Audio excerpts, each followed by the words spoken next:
بعد ما أكلمك على السر ده هيكون رد فعل حضرتك أو حضرتك حاجة من اتنين، يا إما هتبدأ تقول الله طب ما أجرب، ما جايز الكلام ده يكون صحيح، وساعتها أنت مش هتبقى محتاج تصدقني لأن أنت هتجرب فهتلاقي النتيجة فبالتالي هتصدق لوحدك. يا إما أنت للأسف هتكون لسه في مرحلة وعي لا تسمح إنك تستوعب معلومة زي دي، فساعتها أنا باودّعك وشكرًا على مشاهدتك وإيه مع السلامة. أمّا بقى لو أنت يعني شخص كان عند حضرتك إحساس كده من المرونة العقلية أو واصل لمرحلة معيّنة من الوعي تسمح لك إنك فعلًا تستوعب المعلومة زي دي، فأنا جاي النهارده أكلمك على سر خطير جدًا، ما أعرفش أنت لاحظته قبل كده في حياتك والّا ما لاحظتوش، بس بعد أنت ما تسمعه منّي دلوقتي هتبدأ تلاحظ وشوف بنَفْسك يعني. أكيد أنا مش طالب من أي حد إن هو يصدّقني في أي حاجة باقولها، كل الحكاية إن القناة دي أنا عاملها عشان تكون زي مكتبة كبيرة نفسية، يعني بتتكلّم في أي موضوع نفسي أنا حابب أتكلّم فيه. فالموضوع اللي باتكلّم فيه النهارده متعلّق جدًا بالراحة النفسية والمعاناة والهدوء والقلق وحاجات كتير جدًا، لإن منبع المعاناة ومنبع القلق ومصدر كبير جدًا للتعب النفسي اللي ما لوش لازمة، أنا باشوف إن هو فِهْم خاطئ أو مغالطة فكرية، أو إن إحنا فاهمين الموضوع غلط. وأنت صغير وإحنا صغيرين عرفنا إن إحنا لو عملنا حاجة هناخد نتيجة، صح؟ فالنتيجة مرتبطة بالفعل، صح كده؟ ولمّا كبرنا اصطدمنا بواقع ولقينا الكلام ده غلط بس ما حدش اتكلم. يعني أنت مثلًا قالوا لك لازم تذاكر عشان تنجح، بس يعني الفعل ده المذاكرة هو اللي هيوصّلك للنجاح. بتلاقي ناس كتير مثلًا بتردد اتعب عشان تنجح، بس. فبتلاقي أنت بقى لمّا تكبر تلاحظ ألّا ما كل الناس بتتعب، مش كل الناس ليه بقى طفرات ومش كل الناس ليه بتنجح، ليه في واحد بييجي له النجاح كده بسهولة، وواحد مهما يتعب برضه ما بيعرفش يعمل اللي هو عايزه. قال لك أنت عشان تبقى غني لازم تتعب عشان الفلوس وتعرف قيمة الجنيه وتشتغل كتير جدًا. تلاقي واحد مثلًا مطرب مهرجانات بيكسب فلوس يعني أكتر بكتير جدًا من اللي أنت ممكن تتخيلها. طب ما الراجل ده ما عملش أي مجهود، ده كان بيلعب مع أصحابه وبيعمل حاجة يعني أنا بالنسبة لي شايف إن هي تافهة، بس هو بالنسبة له حاجة بيستمتع بيها، فبيعمل فلوس كتير. طب ما أنت تعبت أكتر منه، ليه هو بيعمل فلوس كتير وأنت لأ؟ فكان لازم ساعتها أبحث عن الموضوع ده، وبعد بحث ودراسة كتير جدًا وصلت لهذه النتيجة اللي أنا جاي أقولها لحضرتك دلوقتي، ألا هي إن أنت مش بتاخد ومش هتاخد اللي أنت عايزه، مش هتاخد اللي أنت بتسعى عشانه، ولكن أنت بتاخد اللي معاك. يعني إيه بقى الكلام ده؟ واحدة واحدة معايا كده وروّق وكبّر الشاشة كده واسمعني. لو أنت بتقول أنا هدفي كذا، طبعًا وضع الأهداف ده كلّه كلام فارغ وهتلاقي في القناة فيديو عن الأهداف ابقى اسمعه.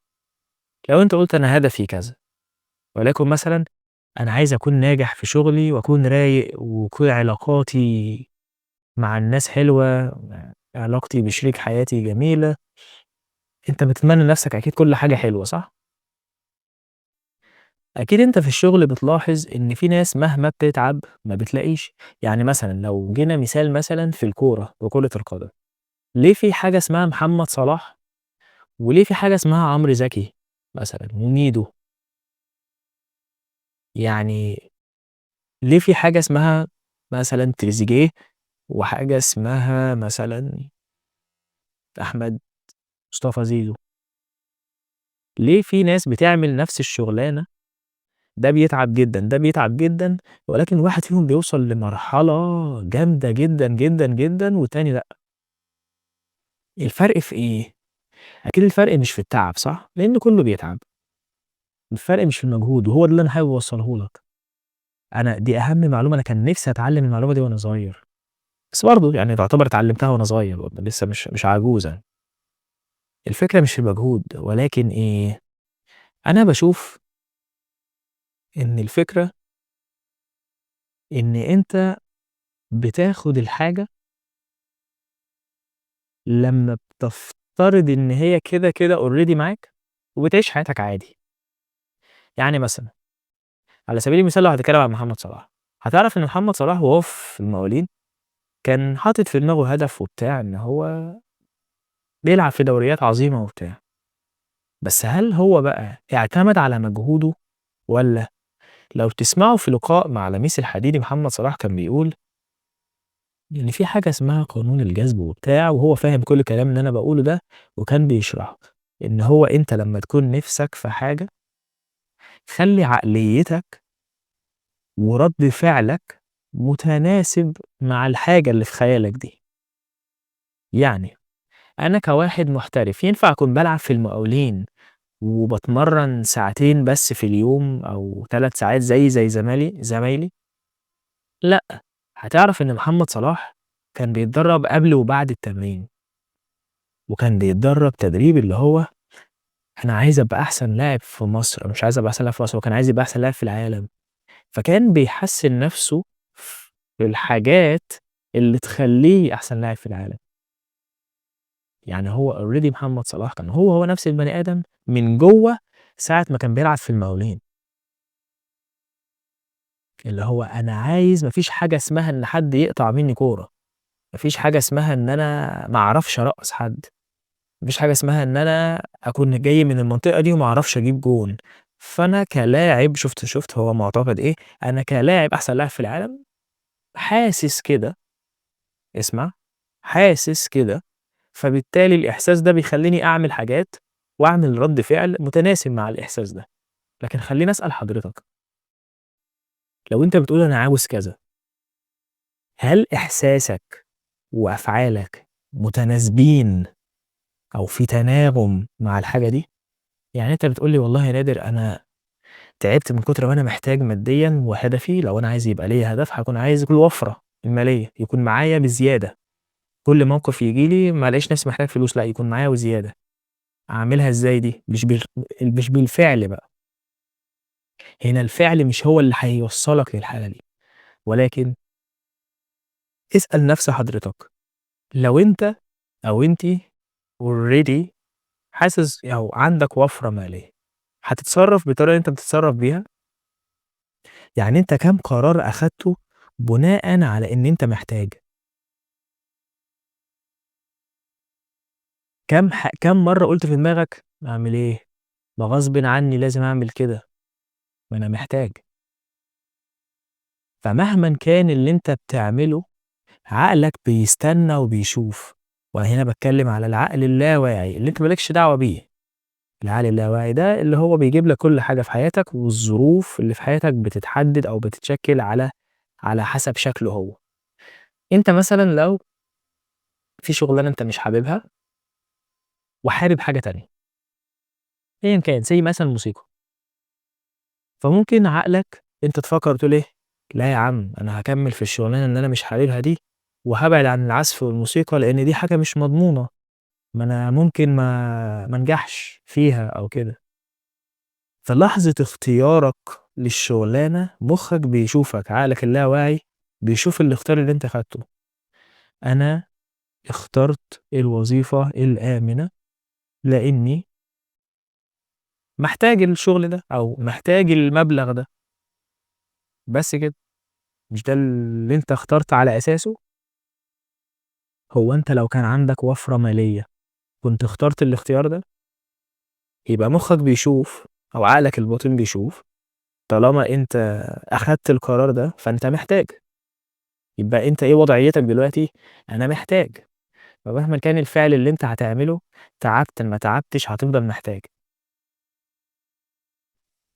أقصد أنا إيه بقى بالعنوان بتاع الفيديو اللي هو أنت بتاخد اللي معاك، لمّا تبدأ تعمل تصرفات غريبة، عشان كده أنا باقول لك في ناس وعيها ما وصلش للمرحلة دي، لإن ده عكس برمجة مخّك.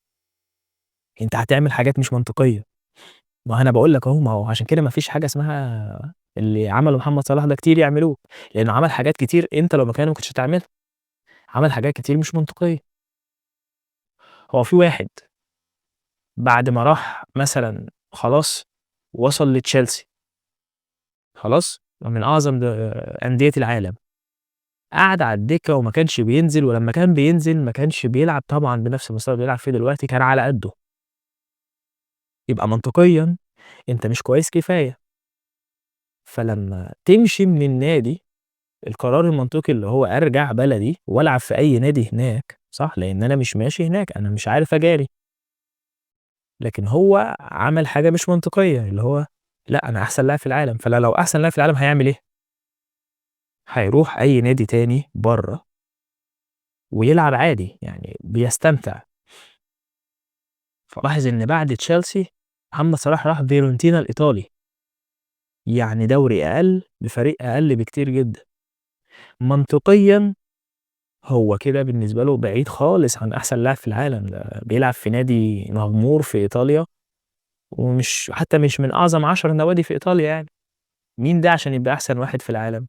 لكن هو بيعمل نفس الحاجات اللي هو كان بيعملها وهو في المقاولين، بيفكر بنفس الطريقة،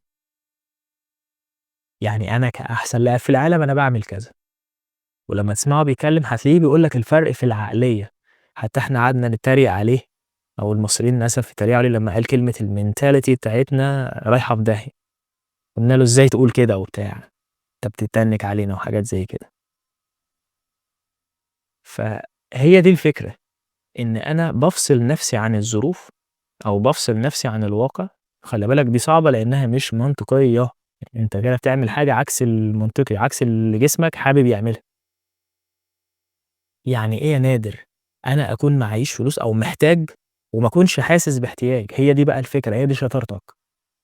إذًا فلو أنا عايز ألخّص لك كل اللي أنا باقوله، أنت بتاخد اللي أنت حاسّه، يعني لو أنت عايز تكون ناجح في أي شغلانة، أي شغلانة، ما ينفعش تاخد أي قرار بناءً على إنك محتاج، هتقول لي ليه طب أمّال أحسّن من نفسي إزاي، أتدرّب إزاي؟ لأ، ما تفكّرش إنك محتاج تتعب، ما تقولش المجهود هو اللي هيوصّلك لأي نتيجة، لأ، الإبداع أو الحالة اللي أنت بتكون فيها حاسس إنك مستمتع باللي بتعمله، لو أنت حاسس بالحالة دي، فأنت حاسس إيه، حاسس إن أنا already رائع جدًا في الحاجة اللي أنا باعملها، شوف، شوف، شوف، أول ما الإحساس يبقى كده، تلاقي نفسك على طول خارجيًا بقيت رائع فعلًا، بس هتاخد فترة الأول تبقى مش منطقي، يعني ممكن تفشل وأنت حاسس كده عادي، فالفشل ده يقول لك إيه ده يا عم ده أنا مش كويس في الشغلانة دي، أو مش كويس في الفعل اللي أنا باعمله ده، مش كويس كفاية، فتبطّله أو تشوف حاجة تانية تعملها، فاهم؟ عشان كده أنا باقول لك الأساس إنك ما تتخدعش باللي بيحصل خارجيًا دلوقتي، أنت بتثبّت حالة عقلية وحالة نفسية وبتعيش بيها، وبتبدأ تتعلم على هذا الأساس، يعني مثلًا أنا لو هاطبّق الموضوع ده، أنا كنادر حابب أكيد يكون عندي وفرة مالية، كواحد عنده وفرة مالية لو أنا هاطبّق معاك الكلام ده، هاقعد أفكّر مع نفسي، أعمل إيه في الفلوس اللي معايا؟ عندي وفرة مالية يبقى أكيد عندي فوايض، فأكيد هاستثمر، فابدأ أتعلم عن إيه؟ الاستثمار. فلمّا تاخد فعل بناءً على الفكرة دي، حتى لو أنت محتاج ساعتها، لأ بس أنا بافكّر إن أنا عاوز أستثمر، لإن أنا تفكيري كلّه هاخلّيه بناءً على الحاجة الوهمية دلوقتي، هي دلوقتي وهم لكن طريقة تفكيرك المعاكسة للواقع دي، اللي هي عكس الكلام اللي بيقول لك يا عم خلّيك على أرض الواقع، خلّيك واقعي، لأ ما تخلّيكش واقعي، خلّيك متخلّف، خلّيك أهطل، أنا باقول لك أهو، يعني شوف كل الواقع بتاعك بيقول لك حاجة، لأ وأنت فكّر في حاجة تانية، بناءً على اللي أنت عاوزه. طيب أنا محتاج مثلًا 100 جنيه عشان أجيب هدوم، صح؟ عايز مثلًا يعني مثلًا هاجيب لبس ألبسه ب100 جنيه، فأنا محتاج. طيب أنا كواحد بقى بافكّر بناءً على العقلية الجديدة اللي أنا حاططها في دماغي، لأ، أنا لازم أكون باستثمر دلوقتي، طالما أنا عندي وفرة مالية بناءً على ذلك، فأنا أكيد هاستثمر، هاخد ال100 جنيه أستثمر بيها مش هاجيب بيها هدوم، فهمت؟ فخارجيًا بالنسبة للناس دلوقتي هتبقى أنت شخص عادي، عادي معاه مبالغ بسيطة عادية جدًا لكن أنت أول ما تاخد القرار ده فجأة تلاقي الواقع بيتغيّر بقى، اللي هو كل حاجة بدأت تتغيّر وبدأت تيجي فرص جديدة ما تعرفش أنت بتيجي منين، هتكتشف ساعتها إن فعلًا أنت لمّا خدت قرار يعني معناه حاجة معيّنة، يعني أنت خدت قرار بناءً على حاجة حتى لو مش موجودة، أنا هافترض إن أنا كذا، فهافكّر على هذا الأساس، مهمًا كان بقى كذا ده إحنا بناخد مثال مثلًا بافترض إن أنا عندي وفرة مالية فأنا هاعمل إيه، هتلاقي نفْسك حاسس بكده، فحتّة الإحساس دي اللي هيطلع أيًا كان هو إيه، هو اللي هيتحدد على أساسها كل حاجة، يعني أنت إحساسك إيه بالنسبة لحالتك المادية؟ هتلاقي نفْسك دلوقتي بتقول لي اللي مثلًا حاسس إن أنا محتاج أكتر، بس خلاص هتفضل محتاج أكتر. إزاي بقى أنا أشتغل على عقلي وأشتغل على نفسي علشان أخلّي الإحساس اللي طالع زي بالضبط اللي أنا عايزه، مش عكس اللي أنا عايزه. تبدأ بقى تتعلم إزاي تبرمج عقلك أو تخلّي ردود أفعالك غير متناسبة مع الحاجة السيئة اللي بتحصل لك.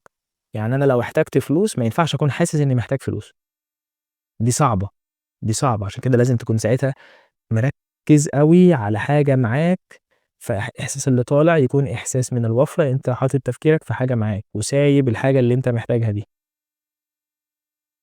عشان كده دايمًا عندنا دينيًا لازم بيقول لك لمّا تكون محتاج فلوس تطلّع صدقة أو تطلّع فلوس، مش شايف إن دي حاجة غريبة؟ ليه؟ أنت هتطلّع هييجي لك أكتر، لإن أنت لمّا بتطلّع فلوس خلاص كده أنت مخّك يكتب كده يقول ده العقل الباطن شايفك بتطلّع فلوس فأكيد أنا غني، أنا هاحس إن أنا غني هوبا فلوس تيجي. فخلّي دايمًا في كل حاجة في حياتك اتصرّف بناءً على إن خلاص أنت كذا، حققت الهدف ده خلاص اللي في دماغك حققته، وبعدين بقى هتعمل إيه، هتتصرّف إزاي، وشوف الفكرة اللي جات في دماغك واعملها.